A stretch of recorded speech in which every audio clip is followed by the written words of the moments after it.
India, Pakistan, Bangladesh. जी, India, Pakistan, Bangladesh में तकरीर क्यों होता है? बयानबाज़ी क्यों होता है? अरब कंट्री में क्यों नहीं होता है? इंडिया ही पाकिस्तान और बांग्लादेश में क्यों होता है? अरब कंट्री में तकरीर या मतलब बयानबाज़ी क्यों नहीं होता है? जी, जी सही सुने आपने मुझसे कि आइए किसी ने सवाल किया, आइए मेरे भाई सुनते हैं। अस्सलाम वालेकुम रहमतुल्लाहि व बरकातुहू। मेरा नाम गुलाम रसूल है। मैं अभी नया-नया यूट्यूब चैनल बनाया हूँ।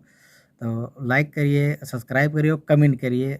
इंशाल्लाह दीन से रिलेटेड वीडियो और नाते पाक की वीडियो इस चैनल पे आते रहेगा। आप कमेंट करिए, इंशाल्लाह आपके सवालों का जवाब भी हल करने के लिए कोशिश करेंगे। जी, जी मेरे भाई, सवाल ये है कि इंडिया, पाकिस्तान और बांग्लादेश में ही क्यों तकरीर होती है, बयानबाज़ी क्यों होती है? आप लोग सब लोग जानते हो और ज़्यादातर हमारे हिंदुस्तान में ज़्यादा होता है और फ़िरके भी बहुत हैं। जी, तो इसलिए ज़्यादा होते रहता है। अरब कंट्री में क्यों नहीं होता है? तो मेरे भाई यहाँ बच्चा जब 5 या 6 साल का हो जाता है तो ऐसे मदरसे में भेज देते हैं और बचपन से अरबी पढ़ता है। यहाँ अरबी भाषा भी है और अरबी पढ़ाई होती है, शुरू से अरबी पढ़ता है।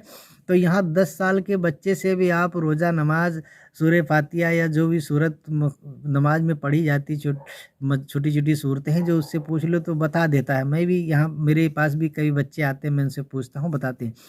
मगर हमारे इंडिया और पाकिस्तान और बांग्लादेश के 50 साल 60 साल के बुज़ुर्ग हैं, उनसे जो पूछ लो कि सूरह फातिहा मालूम है, सूरह इखलास मालूम है, तो कई बोलते हैं ये क्या है? सूरह इखलास तो मालूम ही नहीं। पहली बार नमाज के फ़राइज़ पूछ लो या कुछ पूछ लो तो नहीं बता पाते हैं। क्योंकि हमारे वहाँ हिंदुस्तान में ज़्यादातर मदरसे बहुत कम हैं और लोग पढ़ाना भी नहीं चाहते हैं। ज़्यादातर हिंदी पढ़ाते हैं, इंग्लिश पढ़ाते हैं। ठीक जी। तो हिंदी इंग्लिश जब पढ़ाओगे तो बच्चे को रोज़ा नमाज के बारे में, कुरान के बारे में क्या मालूम रहेगा?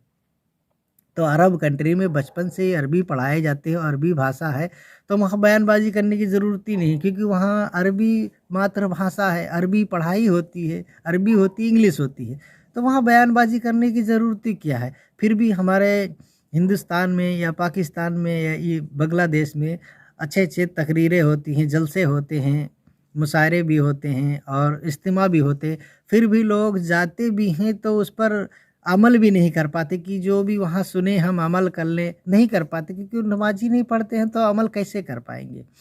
तो आप नहीं पढ़े हो, बताने का मतलब ये है कि आप नहीं पढ़े हो तो अपने बच्चों को ज़रूर पढ़ाइए। इतना पढ़ाइए कि तुम्हारा बच्चा तुम्हारे हक़ में हाथ उठाकर दुआ कर दे, रोज़ा नमाज़ पढ़े, फातिहा दरूद करे, कभी कोई ज़रूरत पड़ जाए तो बच्चा तुम्हारा तुम्हारे हक़ में दुआ कर सके, कुरान पढ़कर बख्श सके।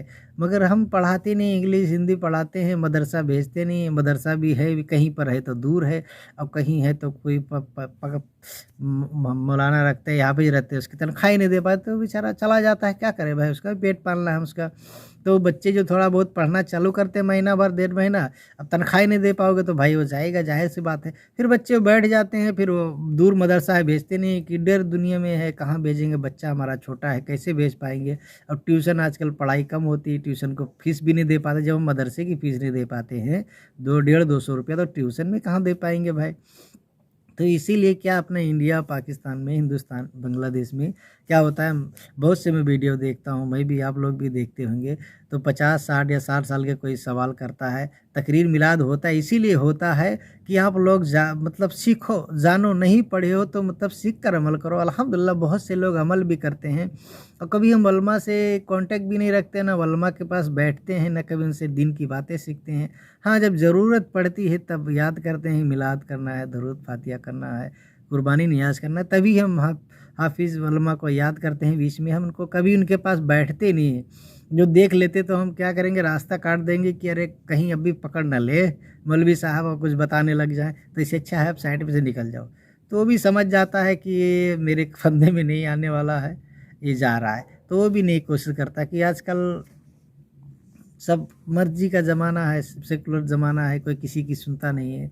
तो बताना, जब आप बुलाते हो उनको तब वो बेधड़क से बोलते हैं, आपको सिखाते हैं, भले आप अपना अमल करो, मगर उतनी टाइम आप खामोश रहते हो। हज़ारों की महफ़िल में एक ही आदमी गुर्रा कर, चिल्ला कर और हर सबको हिलाकर चला जाता है और सब लोग चुपचाप बैठे रह जाते हो। जी। तो उलमा की ये ताकत है, ये पहचान है कि अल्लाह ताला ने उनको हिदायत दी है। अल्लाह ताला के करीबी, अल्लाह के दोस्त हैं कि जो भी हाफ़िज़ कुरान है अल्लाह ताला कह रहा है मेरा दोस्त है। तो मेरे भाइयों, बच्चों को पढ़ाओ, हिंदी भी पढ़ाओ, दीनी भी पढ़ाओ, दुनिया भी पढ़ाओ। इतना पढ़ाओ कि आपका बच्चा पढ़ जाए, कम से कम आपका कभी दुनिया से रुखसत हो जाए तो आप बच्चा आपके हक़ में दुआ करे कि जो दुआ आपका बच्चा आपके हक़ में करेगा वो दूसरा आलिम को बुलाओगे वो भी करेगा, मगर जो दिल से आपका बेटा आपके लिए दुआ करेगा वो कहाँ करेगा भाई। तो ज़रूरत के टाइम आएगा चला जाएगा। और आप जब अपने बच्चे को पढ़ाओगे तो कभी मानता हूँ आलस की वजह से नहीं पढ़ेगा या कुछ नहीं, मगर जब भी आपकी याद आएगा तो ज़रूर आपके हक़ में कुरान पाक लेकर बैठेगा और आपके हक़ में इसाले सवाब करेगा और अल्लाह ताला से आपके लिए दुआ भी करेगा और जन्नत के लिए, जन्नतुल फिरदौस के लिए दुआ भी करेगा। आला से आला मकाम दिलाने के लिए वो दुआ करेगा, मग़फ़िरत दुआ करेगा आपकी मग़फ़िरत की कि जो हमारे पिताजी हमारे उनसे जाने अनजाने में जो गुनाह है वो गलती हुआ है उनको माफ़ अता फ़रमाओ अल्लाह ताला, और उनको जन्नतुल फिरदौस अता फ़रमाओ, उनको जन्नत में आला से आला मकाम अता फ़रमा। और तुम्हारे लिए मग़फ़िरत करेगा, दुआएँ करेगा।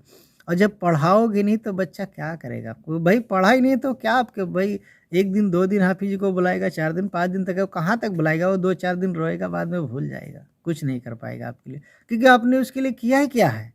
क्या किया है भाई? बताइए क्या किया है? आपने दुनिया बनाया, दौलत बनाया, शोहरत बनाया, क्या कभी उसको इल्म सिखाया?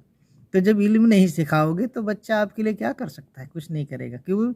इल्म सीखा ही नहीं, दुनिया की बात सीखा है, दुनिया में रहेगा और 2-4 भाई मोहब्बत तो करता है, क्यों नहीं करेगा? जब भी याद आएगी रो लेगा बस, और कुछ नहीं कर पाएगा।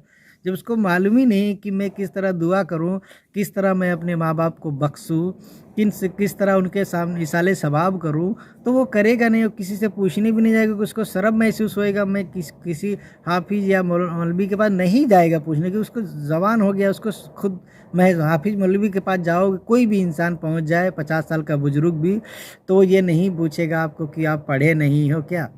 आपको नहीं मालूम है, गलत, ये कभी नहीं बोलेगा। और जब आप पूछोगे तो आपसे प्यार से बताएगा, आपको अच्छी तरह से बताएगा। यही बात किसी दूसरे के पास पहुंच जाओ तो वो क्या बोलता है, कोई ऐसा दुनिया की पढ़ते हैं, दुनिया की जो बात पढ़ते हैं हिंदी इंग्लिश, उनके पास पहुंच जाओ, ऐसा कोई लेटर लेकर या कोई चीज़ लेकर, आप बूट सूट में हो, अच्छे कपड़े में पहने हो, बढ़िया लगाए हो टोपी सोपी, और जो काश उससे बोल दो भाई ये क्या लिखा है पढ़ दो, तो वो पढ़ तो देगा मगर नीचे से ऊपर आपको पहले देखेगा कि इतना हट्टा खट्टा है, इतने अच्छे कपड़े पहने हैं, पढ़ने को नहीं आता है। और कोई तो बोल भी देता है क्या आप पढ़े नहीं हो भाई?